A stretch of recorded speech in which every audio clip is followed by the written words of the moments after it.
जो लॉजिस्टिक शक्ति हमने जो बनाया है, उस लॉजिस्टिक शक्ति में वर्कफोर्स शक्ति अपने आप में बहुत बड़ी शक्ति है। काम जब आपने सर स्टार्ट करा, वहाँ पे आपने फ्री में काम किया, उसके पीछे मोटिव क्या था? जब मैंने शुरू किया मेरा करियर तो मैंने हाउस कीपिंग में काम किया, वहाँ पे बर्तन धोने वाला जो काम होता है वो भी सेवा किया। देन लेटर ऑन उसी ऑर्गेनाइजेशन में मैंने एज ए मैनेजिंग एडिटर काम किया वहाँ पे। आज की डेट में सर हम लोग ये ऑब्जर्व करते हैं कि वर्कफोर्स रिलेटेड चैलेंजेस बहुत है। परसेप्शन ऐसा होता है कि काम की अवेलेबिलिटी नहीं है। बहुत बड़ी समस्या है हमारे देश की कि यहाँ पे बेरोजगारी बहुत है। हम रोज अखबारों में या टीवी चैनल्स पे या अभी तो सोशल मीडिया है, हर जगह भरा पड़ा है कि बेरोजगारी है, बेरोजगारी है। भारत में बेरोजगारी पर एज ए HR मैनेजर जब मैं इंटरव्यू करने के लिए कुछ लोगों को कॉल करता हूँ और उन 10 में से भी जब एक भी आदमी ऐसा नहीं लगता कि ये काम कर सकता है तो बड़ा दुख होता है। आज जो ड्राइवर है वो ये लिख के नहीं है कि वो ज़िंदगी भर ड्राइवर रहेगा, हो सकता है वो कल को किसी कंपनी का ओनर भी बन जाए। जी, ऐसे हजारों एग्जाम्पल हैं, लाखों एग्जाम्पल हैं कि कैसे एक क्लर्क कंपनी का ओनर बन सकता है, कैसे एक ड्राइवर एक लॉजिस्टिक कंपनी चला सकता है।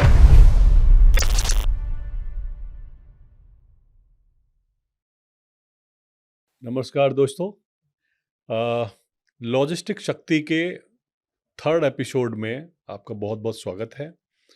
इस बार हम आपको लेके आ रहे हैं एक और ज़बरदस्त इंटरेक्शन और इंडस्ट्री के जो HR की बैकग्राउंड से हैं, और आज हम उनके साथ में जो डिस्कशन करने वाले हैं वो हमारा जो फोकस रहेगा डिस्कशन का वो रहेगा वर्कफोर्स के अराउंड, कि कैसे लॉजिस्टिक्स को और मैन्युफैक्चरिंग को या ओवरऑल हमारा जो मेक इन इंडिया या इंडिया की प्रोडक्टिविटी के बारे में जो हमारी सोच है या जो रिक्वायरमेंट्स हैं उसको वर्कफोर्स कैसे अफेक्ट करती है।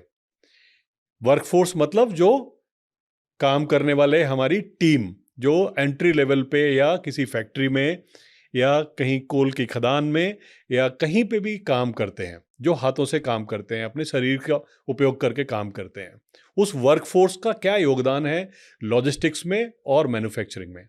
हम डिस्कस करेंगे लॉजिस्टिक्स और मैन्युफैक्चरिंग के बीच में क्या कोऑर्डिनेशन है और उस कोऑर्डिनेशन को कैसे और बेहतर करा जा सकता है।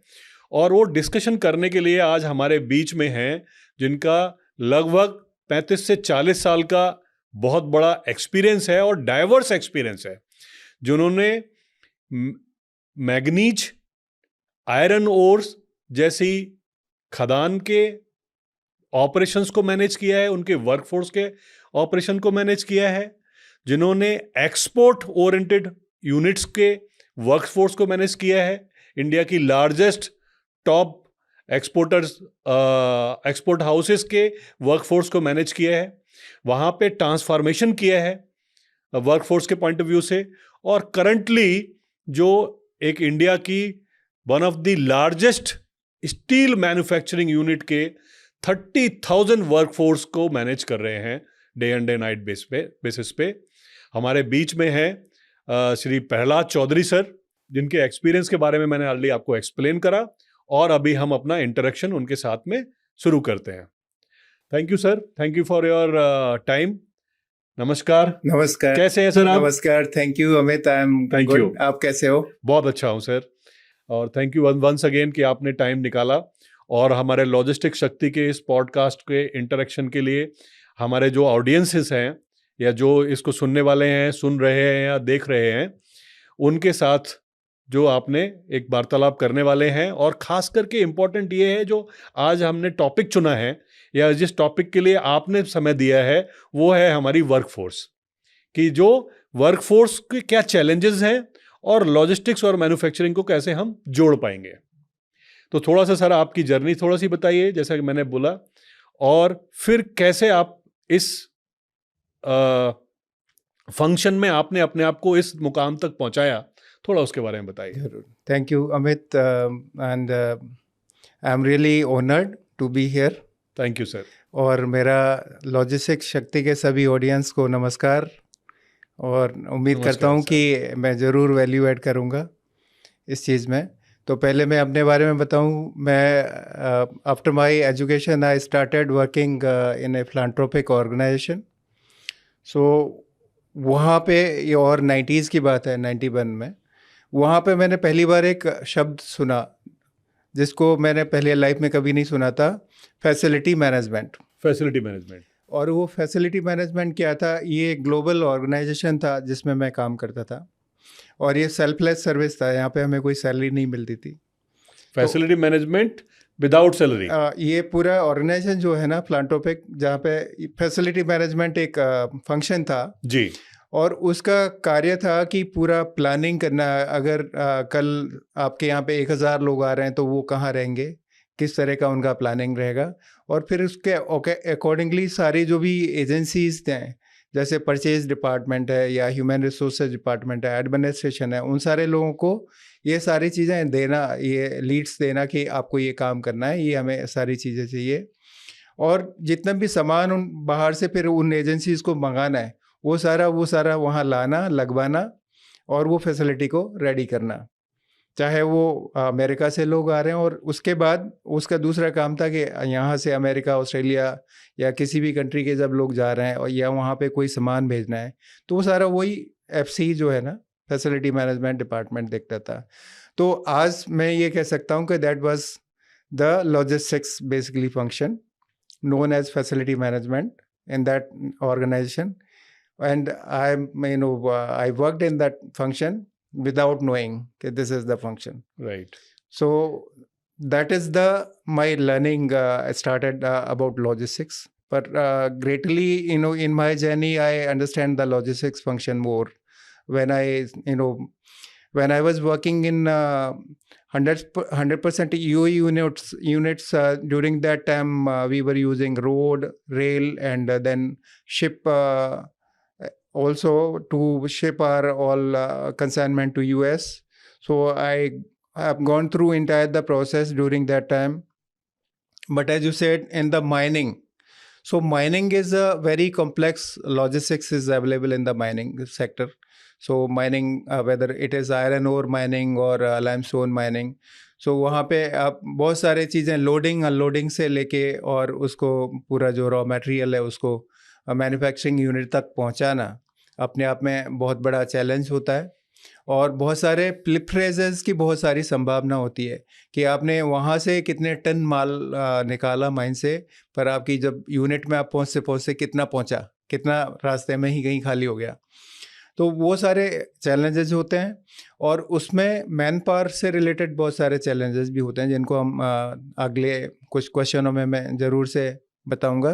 पर मेरा जर्नी में जो रहा कि ह्यूमन रिसोर्सेज में I work with the people all the time, and that is my core area. और मेरा सबसे पसंदीदा सब्जेक्ट भी यही रहा कि मैं लोगों के साथ काम करूं, क्योंकि मुझे ऐसा लगता है कि यदि मैं किसी के साथ कनेक्ट कर लेता हूं, एक पर्सन की केयर कर लेता हूं, तो उससे उसका 100% काम लिया जा सकता है।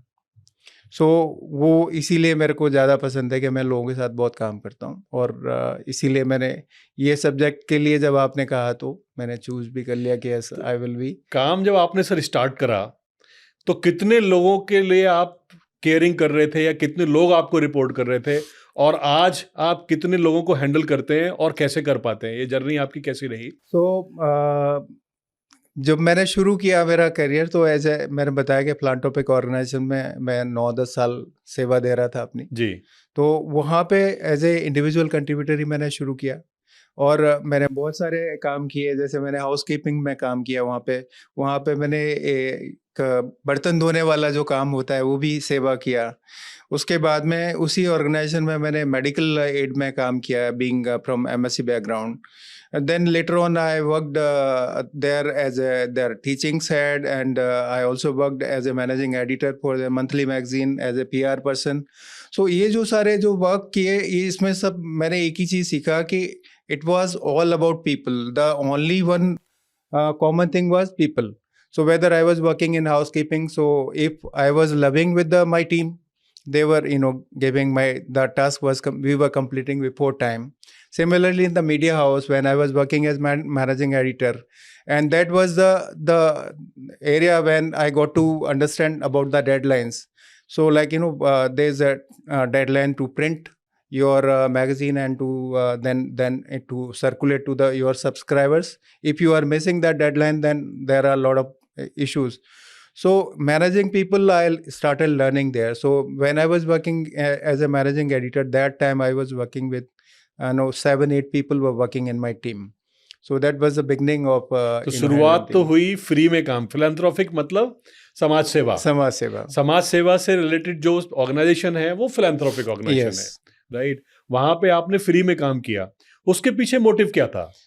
So just I wanted to understand what is the service to the mankind, and truly speaking, as today मैं as a head of HR काम कर रहा हूँ एक बड़ी कंपनी में, जिंदल स्टेनलेस ऐसी बड़ी कंपनी में। पर मेरा वो जो मीडिया वाला जो रोल था या मेरा जो टीचिंग्स वाला रोल था फिलैंथ्रोपिक ऑर्गेनाइजेशन का, अभी भी मुझे ऐसा लगता है कि मैं अभी वहाँ पहुँचने के लिए मुझे और दूरी तय करनी पड़ेगी, तब मैं उस लेवल पे पहुँचूँगा। So I always feel that was the top most assignment I have dealt. And that was because there were no expectations, and only you are working for the people who are around you. So, लोगों की सेवा करना भगवान की सेवा है। बस That is the philanthropy. Exactly. Very nice. तो अभी आप कितने लोगों को हैंडल कर रहे हैं? So as on today, आज मेरी टीम जो है ना, it's about 17 people in my team, in nucleus team where I'm working. And the manforce, total manpower of the plant where I'm sitting and working is about 7,000, and there are 3-4 more plants where about 4,000 people are working. So to altogether 11,000 people I'm managing, and the business volume is about 18,000 crore which I'm managing. 18,000 crore business volume and close 11,000 workforce. Yes, managing direct workforce. तो workforce आज की date में sir हम लोग ये observe करते हैं कि वर्कफोर्स रिलेटेड चैलेंजेस बहुत हैं। आदमी को काम करने के लिए ढूंढना एक तकलीफ है, और परसेप्शन ऐसा होता है कि काम की अवेलेबिलिटी नहीं है, लोगों को काम अवेलेबल नहीं है और काम के लिए लोग अवेलेबल नहीं है।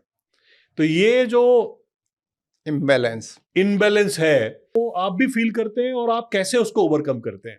ना, ये बहुत अच्छा आपका सवाल है, और ये बहुत बड़ी समस्या है हमारे देश की कि यहाँ पे बेरोज़गारी बहुत है। हम रोज़ अखबारों में या टीवी चैनल्स पे या अभी तो सोशल मीडिया है, हर जगह भरा पड़ा है कि बेरोज़गारी है। पर एज ए HR मैनेजर जब मैं इंटरव्यू करने के लिए कुछ लोगों को कॉल करता हूँ, तो फॉर एग्जांपल मैं 10 लोगों को पहले उनका प्रोफाइल हमको लगता है कि 50-100 लोगों के प्रोफाइल में से हम 10 लोगों का प्रोफाइल हमको ऐसा लगता है कि हाँ, ये इंटरव्यू किया जा सकते हैं, ठीक है। और उन 10 में से भी जब एक भी आदमी ऐसा नहीं लगता कि ये काम कर सकता है, तो बड़ा दुख होता है। बिकॉज उनका कॉम्पिटेंस लेवल, उन्होंने लिखा हुआ बहुत कुछ है पेपर में लेकिन काम नहीं किया, वो बहुत सारे गैप्स हैं। तो ये जो गैप है, इसके पीछे ये दुख बहुत होता है, लेकिन इसको ठीक भी हमें ही करना है। और इसको ठीक मुझे ऐसा लगता है कि जब इंडस्ट्री एंड इंस्टीट्यूट दोनों साथ में मिलके काम करने लगेंगे हमारे देश में, एक कोलैबोरेशन में काम करने लगेंगे, तो और जो डिग्रीज़ हम सिर्फ स्कूल में या कॉलेज में बैठ के और प्राप्त करते हैं वहाँ पढ़ाई करके, वो कोलैबोरेट हो जाएगी कि वो 3 साल में वहाँ काम करूँगा, 3 साल में पढ़ाई करूँगा, 1 साल में जाके किसी इंडस्ट्री में जाके प्रैक्टिकली उसको ऑन द जॉब और हैंड्स ऑन में एक्सपीरियंस गेन करूँगा, उसके बेस पे मुझे डिग्री मिलेगी। तो शायद ये वाला जो गैप है ना, ये ख़त्म हो सकता है और हमें competent and skilled man power मिलनी शुरू हो जाएगी। हमारी सरकार ने अभी कुछ काम करना भी शुरू किया है स्किल इंडिया के अंडर में। इस तरह के बहुत सारे यूनिवर्सिटीज़ और उस तरह के क्रिएट किए हैं कि वो लोगों को ट्रेंड कर रहे हैं before so they are becoming skilled और उन्हें कोई जॉब अच्छा मिल रहा है।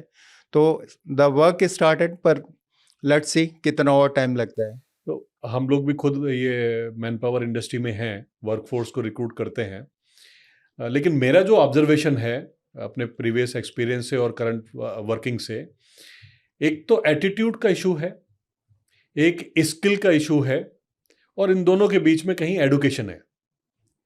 एडुकेशन उसको मिला हुआ है, उसके भरोसे पे उसने कुछ एक्सपेक्टेशन बना ली और उसका एटीट्यूड नहीं है कि मैं कुछ मेहनत वाला काम करूं। ये प्रॉब्लम कितनी आपने इनकाउंटर करी है इतनी बड़ी ऑर्गेनाइजेशन में, डिफरेंट डिफरेंट कंपनीज में काम करते हुए और थाउजेंड्स ऑफ वर्कफोर्स को हैंडल करते हुए, तो आपको वो एट्रिशन भी मिला होगा। कितना एटीट्यूड का इशू है और कितना स्किल का इशू है? अमित जी, इसको मैं इस तरह से समझता हूँ कि एक क्वालिफिकेशन होता है और एक एजुकेशन होता है। So we are having lot of qualified people available in our country, lot of engineers are available, but they are not educated, they don't know what to do. The person may come with the degree of mechanical engineering in his hand, so qualification is there as a degree, but उसको mechanically उसको bearing को कैसे fit करना है, एक छोटा सा काम है, वो सारा चीज़ें उसको नहीं समझता, बिकॉज उसने प्रैक्टिकली उसको सिखाया नहीं इंस्टीट्यूट ने, उसकी भी गलती नहीं है। और एटीट्यूड वाला आपका जो पॉइंट है ना, वो 100% सही है। एज ए HR पर्सन हमको सबसे पहले उसी पे ध्यान देना होता है कि आदमी का एटीट्यूड क्या है, कि आपको टेक्निकली आप उसको सिखा सकते हो, ट्रेनिंग्स आर अवेलेबल। बिहेवियर में जो चेंज लाना, एटीट्यूड में चेंज लाना अपने आप में बहुत बड़ा चैलेंज होता है हमारे लिए। और आप ऐसे मुझे पूछेंगे कि जब एक पर्सन, आप हायरार्की में जब मैं आपको थोड़ा एक्सप्लेन करूं कि जब हम जूनियर लेवल पे हायर करते हैं ना, तो हमको एटीट्यूड का बहुत फ़र्क नहीं पड़ता, 10% पड़ता है।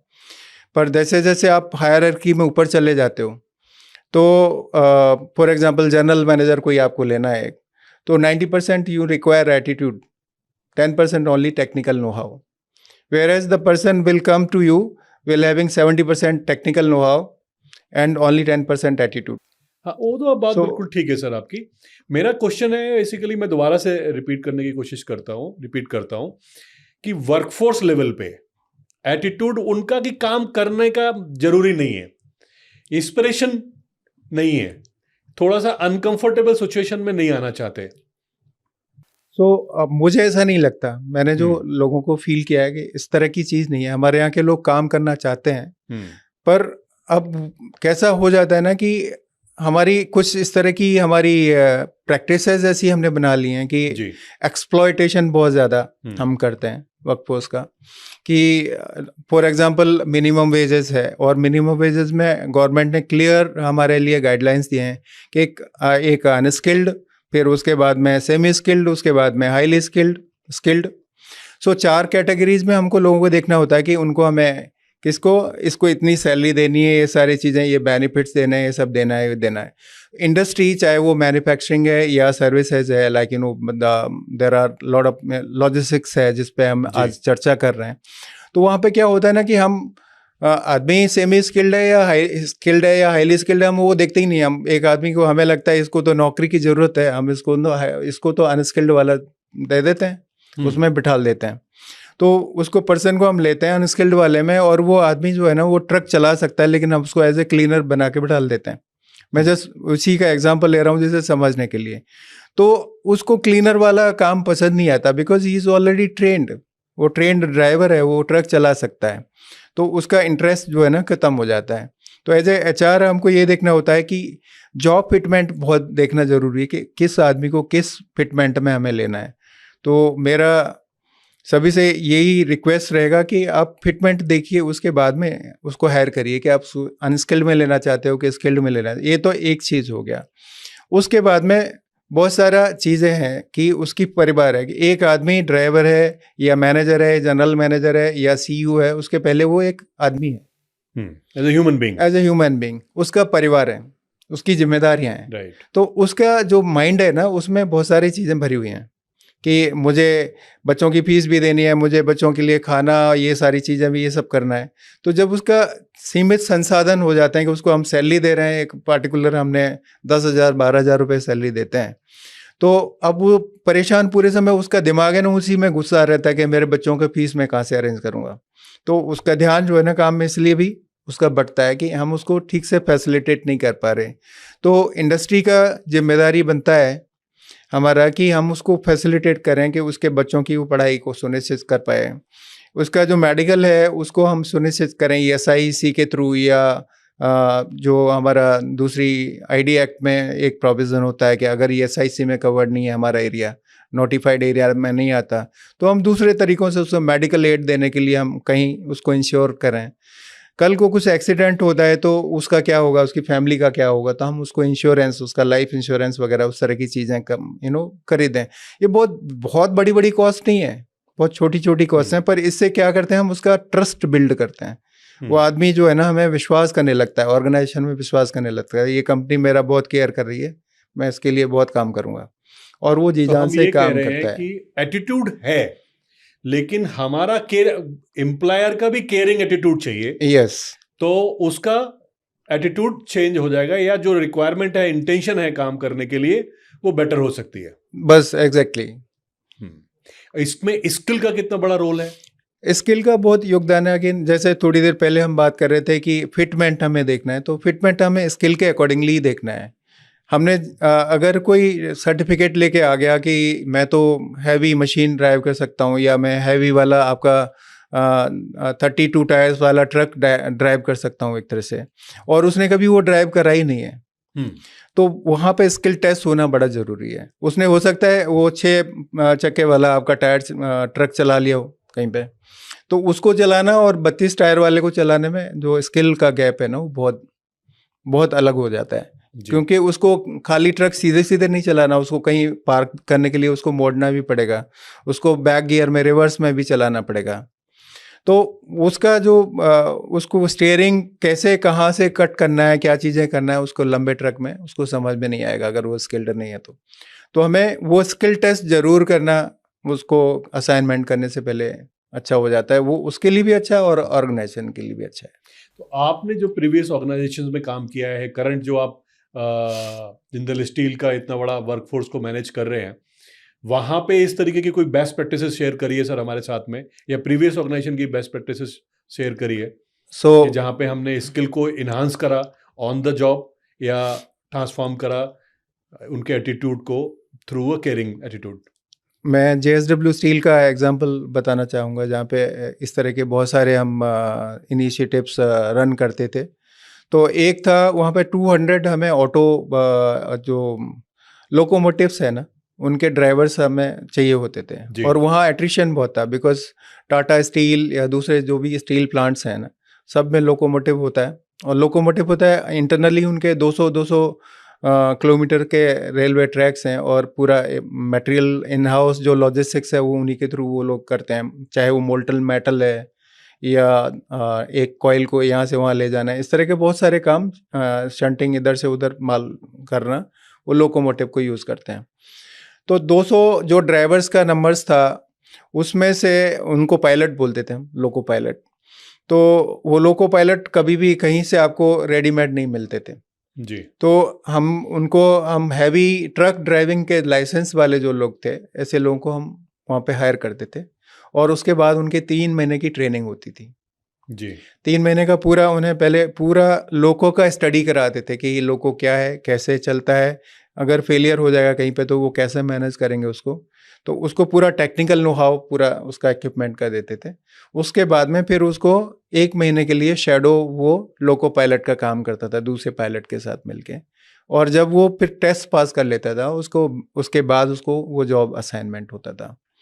तो उस वजह से वहाँ पे कभी भी लोको पायलट्स का प्रॉब्लम नहीं हुआ, और उससे एट्रिशन भी धीरे धीरे कम हुआ, जो पहले बहुत ज़्यादा हाई था लोको पायलट्स का, वो भी कम हुआ, लोगों को अच्छा लगने लगा वो काम करते थे। तो ये अच्छा वहाँ पे था। और ये अभी जो मेरी करंट ऑर्गेनाइजेशन है, वहाँ पे भी बहुत सारे हम स्किल डेवलपमेंट के काम करते हैं। हर साल हम उनका स्किल गैप एनालिसिस करते हैं, और उसके बाद में ऑन द जॉब ट्रेनिंग्स हैं और क्लासरूम ट्रेनिंग्स हैं, उनको क्लासरूम में भी ट्रेनिंग देते हैं। और उसके बाद में हमने कुछ सेंटर्स बना रखे हैं जहाँ फिटर्स के लिए, वेल्डर्स के लिए, इस तरह के जो ट्रेड्स हमारे यहाँ काम आते हैं, वो सारे ट्रेनिंग्स उनको इम्पार्ट करते हैं।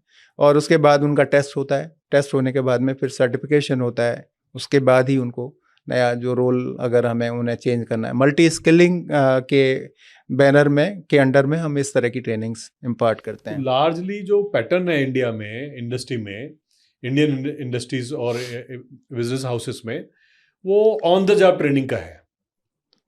तो ग्लोबल प्रैक्टिसेस में और इंडियन प्रैक्टिसेस में स्किल को लेके आप कुछ एक्सपीरियंस हमें शेयर कर सकते हैं सर? यस, आपका जो पॉइंट है कि ऑन द जॉब ट्रेनिंग के नाम से हम आदमी को काम पे लगा देते हैं। उसको कोई सुपरवाइज करने वाला या समझाने वाला कोई होता नहीं है, और हम सिर्फ अपने पेपर में लिख लेते हैं कि ऑन द जॉब ट्रेनिंग हो रहा है। So that is not training. On the job training जो होता है वो कैसा होता है कि एक आपका ऑपरेटर काम कर रहा है, उसके साथ आपने शेडोइंग में एक दूसरे आदमी को लगा दिया कि आप सीख रहे हो, और उसके बाद में फिर उसका हर महीने में टेस्ट होता है कि आपने कितना सीखा।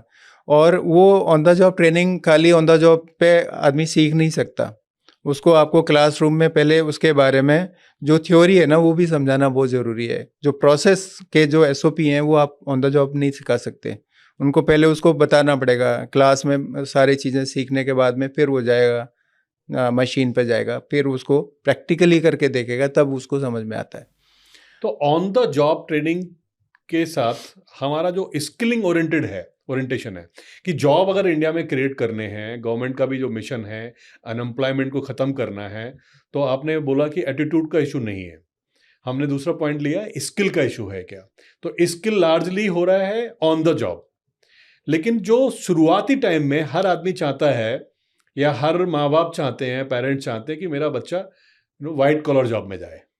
अब सब जने वाइट कॉलर जॉब में चले जाएंगे तो ये फ्रंटलाइन वर्कर का काम कौन करेगा? और वो पढ़ जाते हैं, कर लेते हैं, ग्रेजुएशन कर लेते हैं, कुछ कर लेते हैं, उसके बाद फ्रंटलाइन वर्कर का काम करना चाहते नहीं है, तो उसके चलते इनएम्प्लॉयबल रहते हैं। मतलब वो रोजगार देने के लायक नहीं है, लेकिन वो पढ़े लिखे हैं। एग्जैक्टली। सो अगर कोई ऐसे ही जाके हिस्ट्री और उस तरह के जो सब्जेक्ट हैं उनमें BA पास कर लेता है, तो उसके पास में अभी हिस्ट्री के लिए या तो आप जो हमारी ऐतिहासिक इमारतें हैं उनमें जाके आप गाइड बन जाइए, उस तरह की आप वो काम कर सकते हैं, बिकॉज हिस्ट्री जानते हैं तो वो बताएंगे कि हाँ ये किला तब बनाया था, इसने बनाया था, इसकी ये खासियत है, यह वो पढ़ा सकता है किसी को हिस्ट्री। इसके अलावा और कोई इसका काम योगदान नहीं है। तो और ज़्यादातर क्या करते हैं बच्चे, वो जो वाइट कॉलर के तलाश में साइंस तो पढ़ नहीं पाते या कॉमर्स नहीं पढ़ पाते, जो व्यवहारिक उसमें ना साइंस और कॉमर्स दोनों काम आते हैं, या इकोनॉमिक्स काम आता है। तो इस तरह के जो सब्जेक्ट हैं उनको ना पढ़ के दूसरे पढ़ते हैं, तो फिर उनको जॉब्स थोड़े मुश्किल हो जाते हैं, फिर वो क्लैरिकल जॉब्स में जाते हैं, वो भी हार्ड होता है उनके लिए। वहाँ पे रिक्वायरमेंट लिमिटेड है, बहुत लिमिटेड है, तो वो बहुत हार्ड होता है। और उसी दौरान में अभी टेक्निकली जो ITI अगर वो लोग कर लें उसकी जगह BA और उस तरह के हिस्ट्री में न पढ़ के, ITI करने के बाद में 1 साल का अप्रेंटिसशिप ट्रेनिंग प्रोग्राम सारे के सारे बड़े इंडस्ट्रीज रन करते हैं। जैसे मेरी जो कंपनी है वहाँ पे हमारा ये जो प्लांट है, हिसार प्लांट है, वहाँ पे हम हर साल 300 लोगों को अप्रेंटिस ट्रेनिंग लेते हैं। और हमारा दूसरा उड़ीसा जो प्लांट है वहाँ पे हम 500 लोगों को अप्रेंटिसशिप ट्रेनिंग लेते हैं। तो 800 लोग तो हम ही ट्रेन कर रहे हैं हर साल में, और उसमें से 25% के लगभग हमारी जो रिक्वायरमेंट होती है, नीड होती है, हम उनको पूरा परमानेंट जॉब भी दे देते हैं। बाकी के रेस्ट जो इसी तरह से दूसरी जो इंडस्ट्रीज़ है वो भी हर साल ट्रेनीज़ उनको ट्रेनिंग दे रहा है पूरा 1 साल का। वो ट्रेंड होने के बाद में मार्केट में उनको बहुत सारे जॉब अपॉर्चुनिटीज़ होते हैं। कोई भी ITI ट्रेंड वाला अप्रेंटिस वाला 80% से 90% लोगों को जॉब लग जाती है, वहाँ पे कोई इशू नहीं रहता।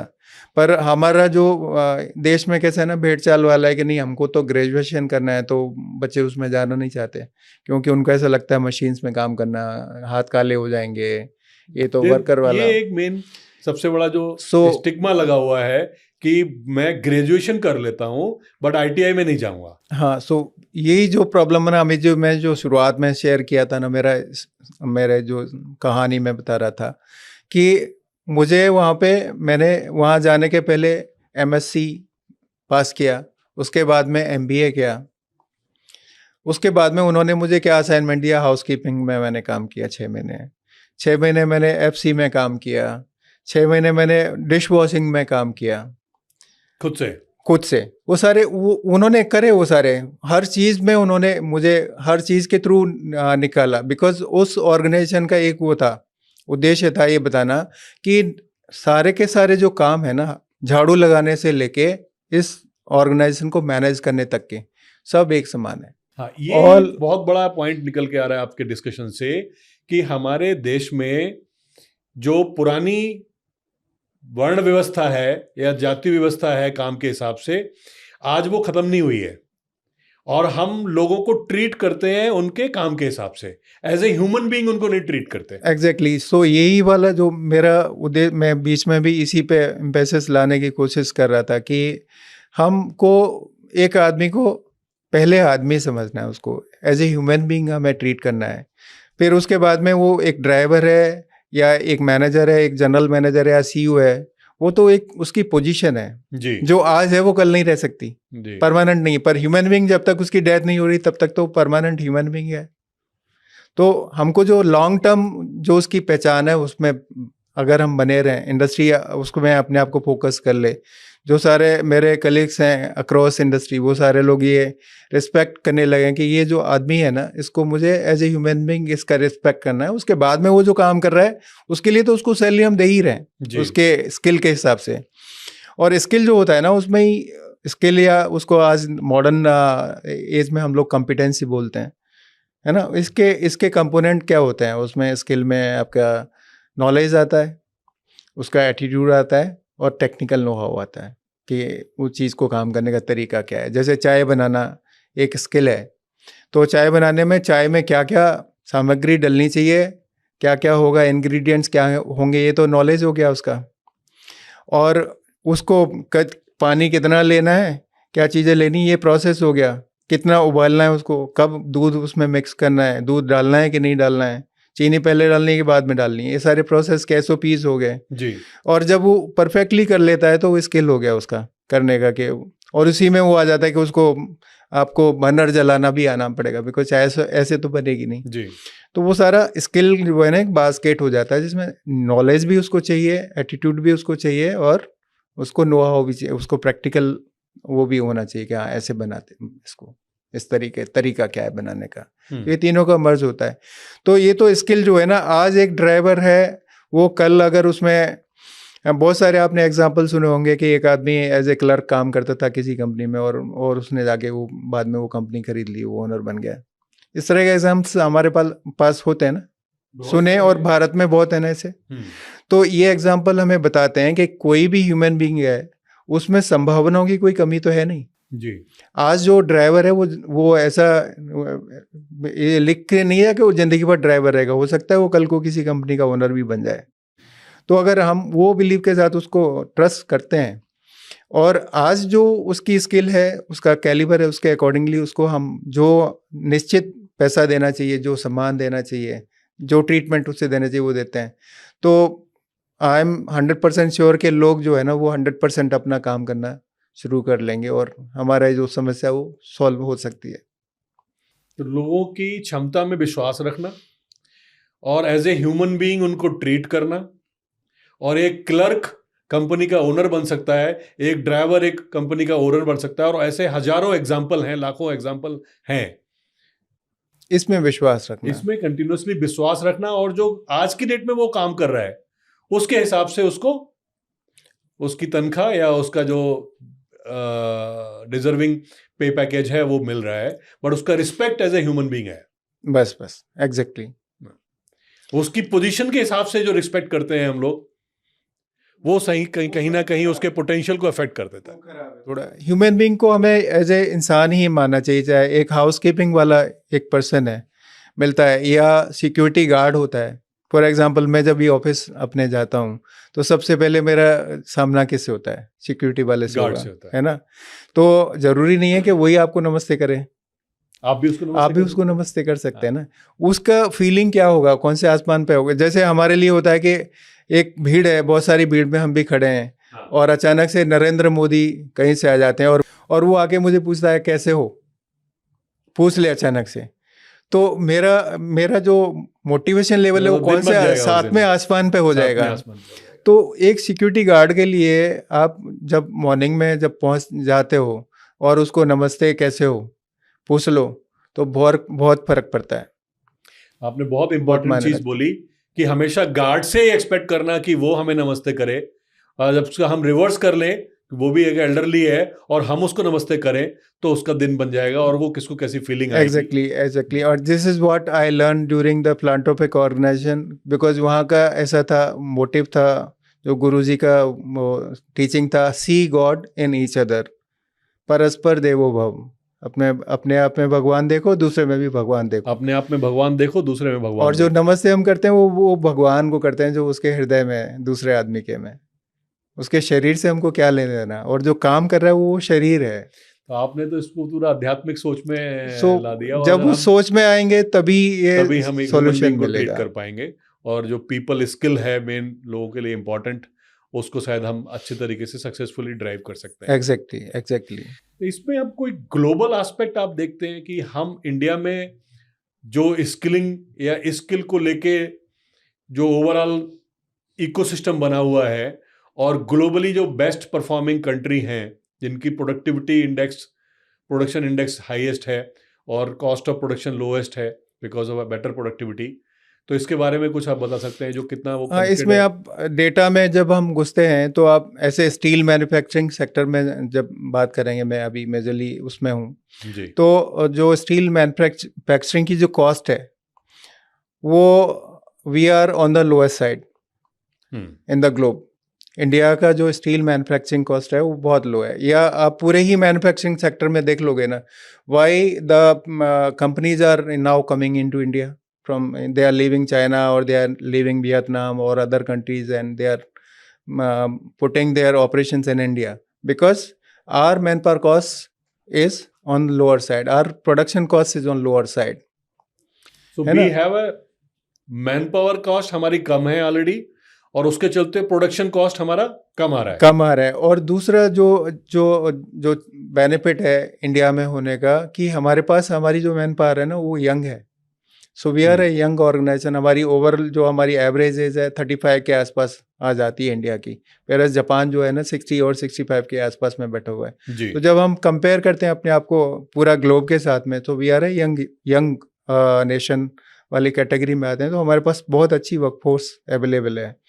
तीसरा जो हमारा एडवांटेज है इंडिया का मैन्युफैक्चरिंग के लिए और अदर दूसरे जो सर्विसेज है उसके लिए, कि हम जो अंग्रेजी जो पूरे ग्लोब में चलती है, तो मैं ये नहीं कह रहा कि अंग्रेजी बहुत ज़रूरी है हमको, इसीलिए मैं हिंदी में संवाद कर रहा हूँ आपके साथ में, because I love my mother tongue. तो पर अंग्रेजी भी बहुत एसेंशियल है हमारे लिए, क्योंकि पूरा विश्व जो है ना अंग्रेजी पे चल रहा है। तो हमारे यहाँ की जो अंग्रेजी का जो क्वालिटी है that is next to British जी। So we are slightly better than US और ऑस्ट्रेलिया। बाकी के सारे जो कंट्रीज़ हैं उनमें तो अंग्रेजी बोली ही नहीं जाती। यूरोप में आधे से ज़्यादा लोग फ्रेंच बोलते हैं, स्पेनिश बोलते हैं, उस तरह की चीज़ें बोलते हैं। सो बिकॉज ऑफ दैट हमारे पास वो एक एडेड एडवांटेज है इंडिया में।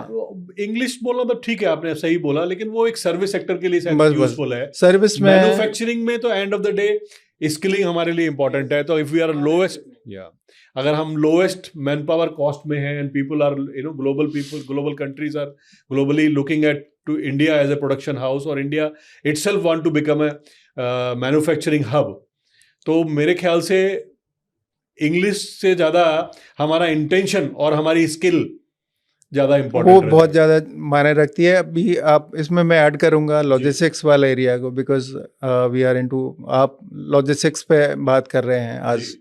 तो लॉजिस्टिक्स में जब हम ग्लोबली देखते हैं हमारा जो डेटा है, सो डेटा में जो ग्लोबल बेंचमार्क है आज की डेट में लॉजिस्टिक्स कॉस्ट है वो 8% के आसपास में ग्लोबली आती है जो एवरेज है, एंड दैट इज़ चाइना। तो लोएस्ट जो कॉस्ट है लॉजिस्टिक्स की वो चाइना की है, 8% पे आ जाती है।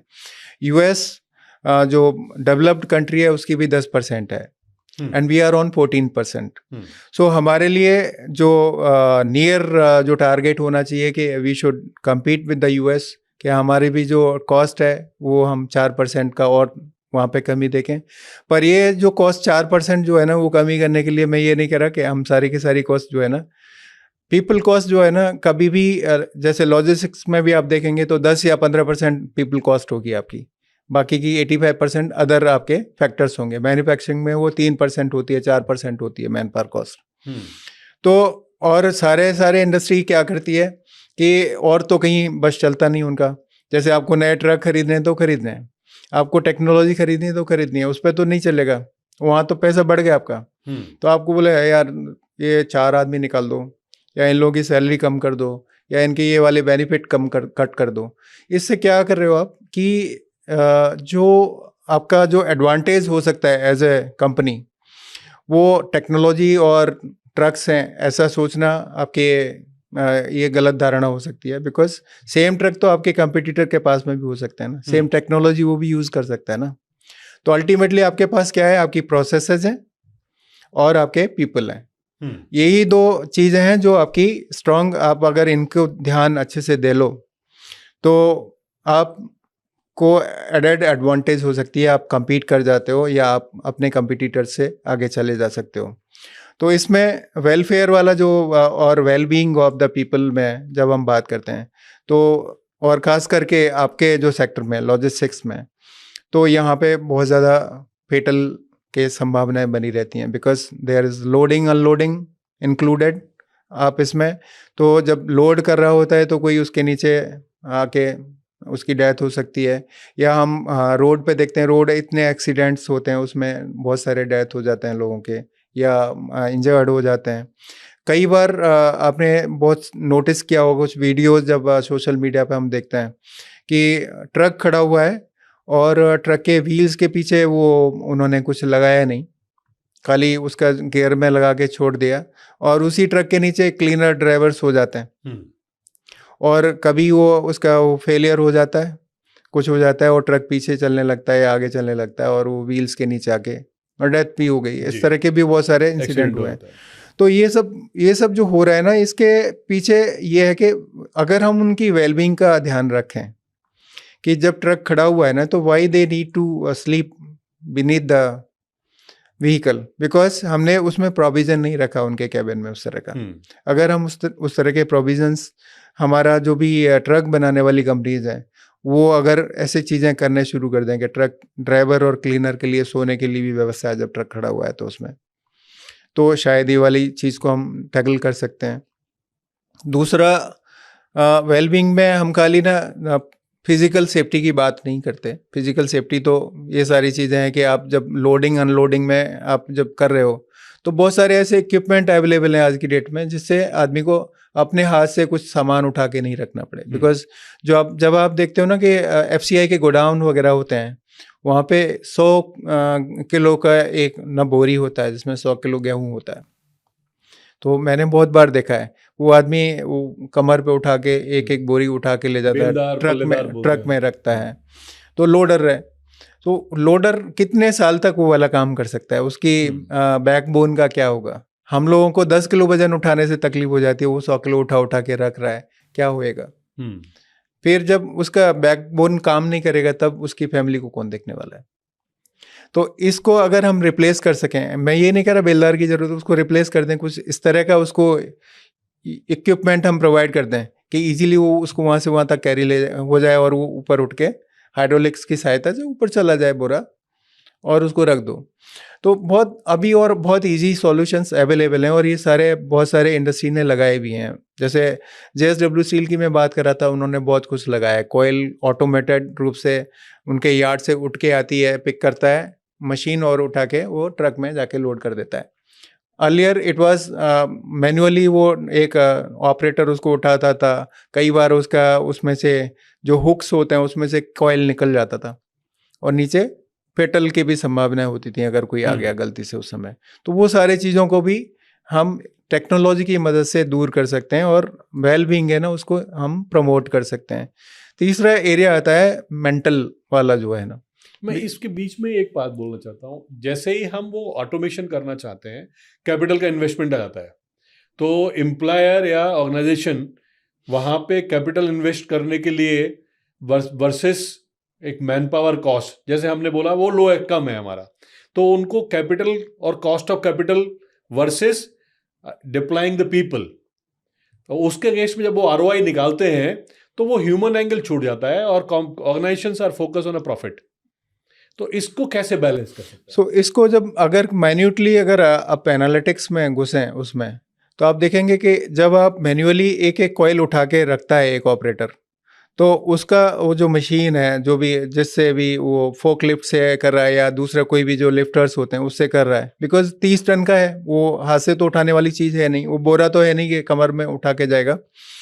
तो उसको एक को रखता है तो वो मशीन का टर्न अराउंड टाइम होता है, क्योंकि मशीन में जो लगा हुआ आगे वो घूमेगा फिर इधर लेके आएगा, तो वो जो टाइम किलिंग हो रहा है ना, अभी आप फॉर एग्जांपल एक ट्रक को लोड करने में, एक कॉइल को रखने में आपको अगर 15 मिनट लग रहा है या 20 मिनट लग रहा है, उसको ऑटोमेट करते हो, उस तरह का सिस्टम लगा देते हो, तो वही कॉइल आपकी 5 मिनट में लोड हो जाती है। तो जो 10 मिनट का आपको टाइम बच रहा है ना, वो 10 मिनट जो है ना बहुत वैल्यूएबल है। आप अगर पूरी की पूरी मैन्युफैक्चरिंग की जब चेन में आप सप्लाई चेन में आप देखेंगे ना, तो 10 मिनट का बहुत कॉस्ट है, राइट, वैल्यू है, बिकॉज उसकी सारी जो कॉस्टिंग है, जब इनडायरेक्ट कॉस्टेज को हम उसमें देख लेना, तो ये कभी भी हमें टेक्नोलॉजी लगाना बेनिफिशियल ही होता है। और दूसरा, और मैं इसमें एंगल लेके आऊँगा कि जब आप हाथ से उससे उठा रहे होते हैं ना, तो एक बार ऑपरेटर उसको हुक को लगाएगा तो बराबर उसका प्रेशर हो गया, दूसरी बार लगाएगा हो सकता है थोड़ा प्रेशर ज़्यादा हो गया, तो उसके डेंट जो है ना वो कॉइल पे आ सकते हैं। कोई भी प्रोडक्ट है उस पर आ सकते हैं, तो यहाँ नहीं दिखेगा, लेकिन जब कस्टमर एंड पे आप भेजेंगे उसको, मटेरियल को आपने लोड कर लिया, आपने उसको शिपमेंट उसमें रोड के थ्रू आपने उसको किसी उस पर भेजा, टर्मिनल पे भेजा, वहाँ से शिपमेंट आपकी फॉर एग्जांपल यूएस चली गई, यूएस में जाने के बाद में कस्टमर ने वहाँ पे उसका वेरीफाई किया, उसको चेक किया और बोला ये नहीं चलेगा मेरे यहाँ पे, इसमें ये डेंट आ गए, बिकॉज आपकी जो क्वालिटी चेक है वो मैन्युफैक्चरिंग के ठीक बाद की है, लोडिंग के बाद कोई क्वालिटी चेक नहीं है आपके पास में, तो वो जो लॉसेज हैं, वो जो कॉस्ट है वो कितनी कहाँ पे पार्क होगी, उसको हम कैलकुलेट नहीं करते हैं मैनुअल वाले में। तो जब एनालिटिकली अब उसको भी ऐड करेंगे ना, तो टेक्नोलॉजी डिस्ट्रप्शन है वो उसको सारी चीज़ों को ख़त्म करता है, और आपको आपकी क्वालिटी और साख है ना कंपनी की, उसको बनाने में बहुत हेल्प करता है। तो ऑर्गेनाइजेशन को या ऑर्गेनाइजेशन लीडर्स को, सप्लाई चेन लीडर्स हैं या एचआर लीडर्स हैं या जो भी ऑर्गेनाइजेशन को लीड कर रहे हैं, उनको ह्यूमन एंगल के साथ साथ और एक डीप जाने की ज़रूरत है कि हम अगर कैपिटल डिप्लॉय करते हैं, कैपेक्स के ऊपर डिप्लॉयमेंट करते हैं, टेक्नोलॉजी के ऊपर डिप्लॉयमेंट करते हैं, इन्वेस्टमेंट करते हैं, वर्सेस ओवरऑल जो वैल्यू चेन में इंप्रूवमेंट आ रहा है और उससे जो हमारी इफिशिएंसी और क्वालिटी ऑफ प्रोडक्ट बन रहा है, तो दोनों पर्पस सॉल्व कर रहे हैं कि वो हमारे लिए एक लॉन्ग टर्म में बेटर आरओआई देगा, हमारा वैल्यू चेन को और इम्प्रूव करेगा, इफिशिएंसी को इम्प्रूव करेगा, और साथ साथ ह्यूमन बीइंग के लिए जो मैनुअल हैंडलिंग है उससे जो उनको फिजिकल प्रॉब्लम हो रही है या लॉन्ग टर्म में उनकी जो ड्यूरेबिलिटी या जो लॉन्गेविटी की, एज की लॉन्गेविटी की प्रॉब्लम हो रही है, वो सॉल्व हो सकती है। एग्जैक्टली। सो इसके उसमें मैं एग्जांपल, मेरा जो अभी करंट ऑर्गेनाइजेशन है वहाँ पे वर्कर्स काम करते हैं, एंड हमने जो भी पॉलिसी डिप्लॉय करी है कि वी फॉलो 100% कंप्लाइंसेस, तो 100% फॉलो करते हैं, और लगभग सारे ऑर्गेनाइजेशन करते हैं, उसमें तो कोई दो राय नहीं है, और जो नहीं करते हैं उन्हें भी करना चाहिए। उसके अलावा हमने बहुत एड ऑन बहुत सारी फैसिलिटीज़ समय समय पे लोगों को प्रोवाइड करी, जैसे एक हमारा प्रोग्राम है जो हम ब्रह्मा कुमारीज के साथ रन करते हैं, मेंटल वेल बीइंग के लिए, वर्कर्स के लिए और सारे एम्प्लॉयज़ के लिए। एवरी वीक वो एक 1 आवर का सेशन होता है जिसमें कोई भी ज्वाइन कर सकता है। तो उसमें प्योरली उन्हें यही सिखाया जाता है कि कैसे हमें how to get rid of the stress, जो भी स्ट्रेस आपको बिल्ड हुई है किसी भी कारण से हुई, और स्ट्रेस कब बिल्ड होती है, आपका कोई विचार है, आप उसको रखना चाह रहे हो, और हम यहाँ 4 लोग जो बैठे हुए हैं ना, वो 3 उनमें से आप चौथे हो, 3 लोग उसको विचार को नकार देते हैं, बोले नहीं ये गलत बात कर रहे हो आप, तो आपको कैसा लगेगा? You feel dejected and rejected. तो वो जो डिजेक्शन एंड रिजेक्शन है ना, उसकी वजह से वो inside our psyche, human psyche, वो एक स्ट्रेस बिल्ड करता है वो, बिकॉज बैकफायर होता है ना, वो एनर्जी है ना। सो आप पूरा का पूरा आप ऐसे देखेंगे तो ह्यूमन पूरी entire, we all are energy. ये शरीर जो हमें दिख रहा है ये क्या है? फिजिकल एनर्जी तो है ना। जो मैं बोल रहा हूँ शब्द यहाँ से आ रहे हैं, आपके कानों में जा रहे हैं, अंदर पूरा का पूरा वो वेव्स है ना पूरी, राइट। सो सारा एनर्जी है। तो वो एनर्जी जब बैकफायर करती है ना, तो ब्रेन अलग तरीके से काम करता है और वो स्ट्रेस बिल्ड होता है। और आप हो सकता है आप यू विल शट डाउन कि नहीं मैंने कुछ नहीं बोला, है ना। बहुत ऐसा होता है। और यही जो होता है ना, ब्लेम गेम चालू हो जाता है। बस यही जो चीज होता है ना, ये धीरे धीरे जब बिल्ड होती है ना, तो क्या होता है, स्ट्रेस बिल्ड हो जाता है। और वो स्ट्रेस आपको फिर you will not be able to work, कैसे काम करोगे? उस स्ट्रेस में। तो ये इस तरह के प्रोग्राम्स जो है ना, वो स्ट्रेस से हमें बाहर आने के लिए हेल्प करते हैं कि उसमें थोड़ा ज्ञान होगा, तो वो ज्ञान भी आपको सुनना है, उसके बाद में उसको प्रैक्टिकली आपको अप्लाई करना है, आपको मेडिटेशन करना है। और वर्कफोर्स या एम्प्लॉय प्रोडक्टिविटी के लिए डिस्ट्रेस होना बहुत इंपॉर्टेंट बहुत ज़रूरी है, बहुत ज़रूरी है। आप कोई भी मशीन लीजिए, आपकी अगर कोई मशीन ज़्यादा हाई टेंशन में अगर है, तो संभावना है ना कभी भी वो टूट जाएगा, कुछ ब्रेकेज होने का चांसेस है। तो वो टेंशन जो है ना, वो कभी भी किसी भी चीज़ को ईजी, तो जब आप ईज में हैं, जब आप बिल्कुल खुश हैं, आनंद में हैं, योर प्रोडक्टिविटी हम हमेशा 100% और उसके ऊपर ही होगी, कम नहीं होगी। या आपने खुद महसूस किया होगा, जब आप खुश होकर घर से निकलते हैं, बहुत आनंद में होते हैं, ऑफिस में जाते हैं, तो बहुत सारे काम ऐसे ही हो जाते हैं, बोले अरे ये कैसे हो गया, मैं 4 दिन से कोशिश कर रहा, हो नहीं रहा था, अचानक से आज हो गया। तो ऐसा हो जाता है।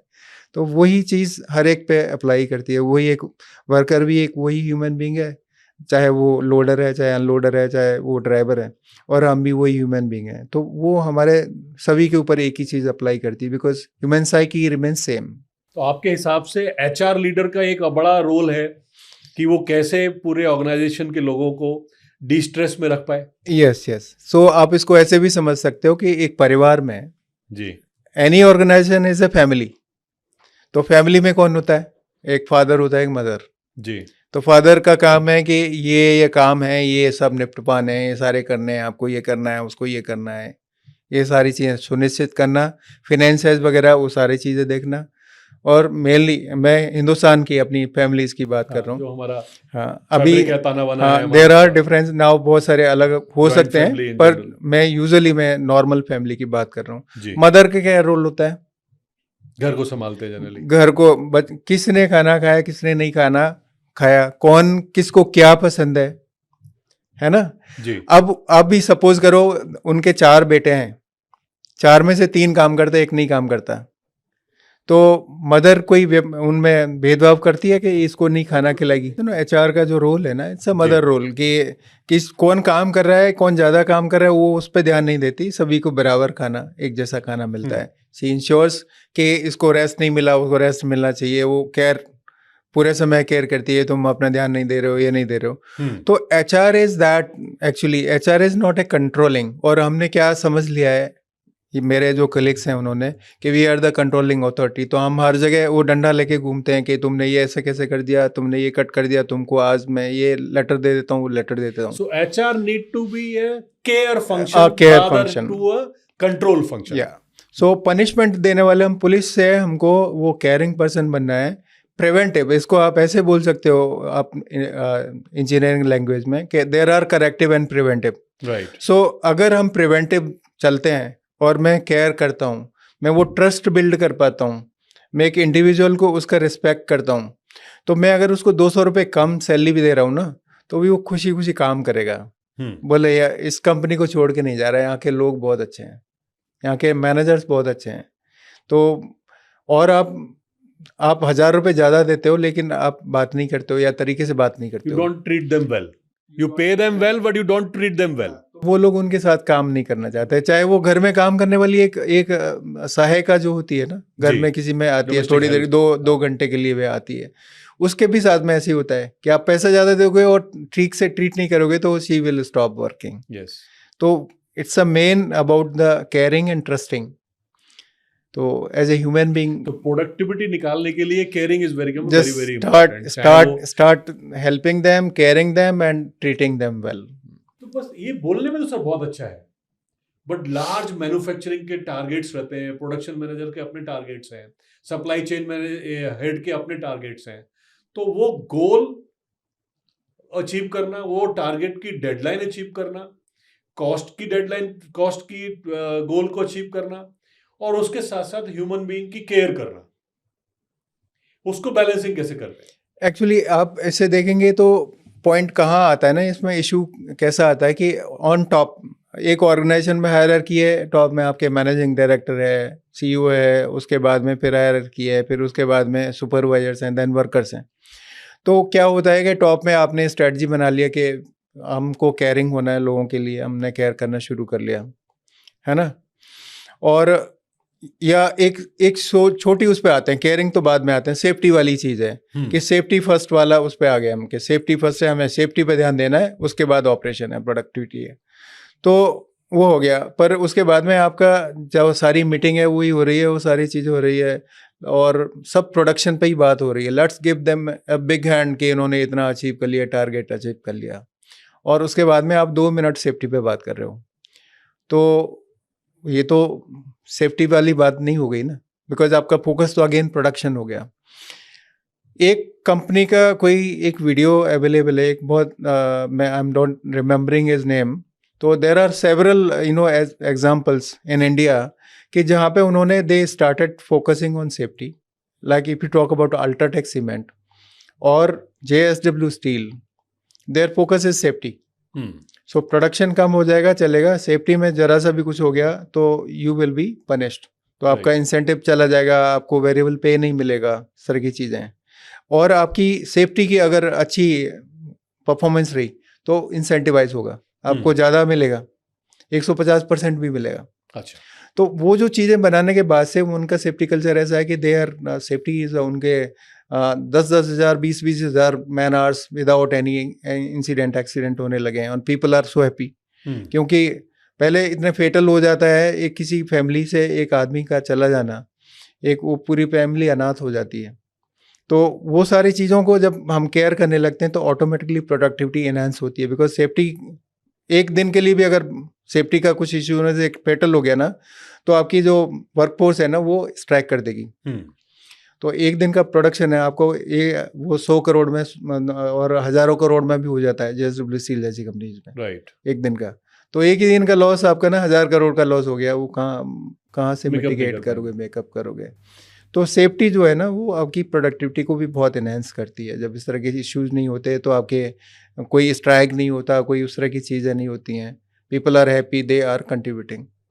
तो ऐसे ही सिमिलर इज द वेलबींग कि हम उन चीज़ों को अगर हम टैकल कर लेते हैं तो ट्रस्ट जो बिल्ड होगा उससे आदमी ऑटोमेटिकली ज़्यादा काम करना शुरू कर देता है। Thank you very much for your discussion. आज जो हमने डिस्कशन करा उससे एक 2-3 चीज़ें निकल के आ रही हैं कि हाईएस्ट मैन्युफैक्चरिंग इफिशिएंसी के लिए या हाईएस्ट लॉजिस्टिक्स इफिशिएंसी के लिए या मैन्युफैक्चरिंग की कॉस्ट को कम करने के लिए या लॉजिस्टिक्स की कॉस्ट को कम करने के लिए, एंड ऑफ द डे बहुत कुछ डिपेंडेंट है हमारे पीपल प्रोडक्शन के ऊपर, पीपल प्रोडक्टिविटी के ऊपर। और पीपल प्रोडक्टिविटी आ सकती है सिर्फ पीपल केयर से, पीपल सेफ्टी के बारे में बात करना, पीपल की फैमिली या उनकी पीछे जो विडंबना चलती रहती है या बहुत सारा ताना बाना चलता रहता है उनकी फैमिली से रिलेटेड या उनकी नीड से, बेसिक रिक्वायरमेंट से रिलेटेड, उसके बारे में सोचना। और ये सिर्फ HR लीडर का ही काम नहीं है, ये एज ए बिजनेस लीडर या एज ए ऑर्गेनाइजेशन लीडर सभी का काम है, राइट। तो आपके डिस्कशन से ये बहुत कुछ सीखने को मिला। हमारा जो लॉजिस्टिक शक्ति हमने जो बनाया है, उस लॉजिस्टिक शक्ति में वर्कफोर्स शक्ति अपने आप में बहुत बड़ी शक्ति है। और जो हमारा लॉजिस्टिक शक्ति का 9 अगस्त को जो सबमिट एंड अवार्ड है, और उसके अंदर में भी एक कैटेगरी है फ्रंटलाइन वर्कर्स के लिए, जहां पे हम अपने एम्बेसडर्स को जो बेस्ट डिलीवरी करते हैं, बेस्ट प्रोडक्टिविटी देते हैं पिकिंग पैकिंग में, या बेस्ट लोडिंग अनलोडिंग में काम करते हैं, बेस्ट कस्टमर सर्विस में काम करते हैं, उनको भी हम लॉजिस्टिक शक्ति में अवार्ड दे रहे हैं। तो thank you very much sir for making this time possible for us, कि इस डिस्कशन से डेफिनेटली हजारों लाखों मिलियंस ऑफ वर्कर्स को एक प्रेरणा मिलेगी कि कैसे एक क्लर्क कंपनी का ओनर बन सकता है, कैसे एक ड्राइवर एक लॉजिस्टिक कंपनी चला सकता है। लेकिन वो शुरुआत जैसे आपने करी, एक फिलैंथ्रोपी, एक समाज सेवा के थ्रू फ्री में काम करने से, कैसे हम एक एंट्री लेवल पे एक पॉजिटिव तरीके से काम करें और धीरे धीरे अपने स्किल्स को बढ़ाते जाएं और कामयाबी ले सकते हैं। Thank you very much for your time sir. धन्यवाद Amit ji, it's a pleasure.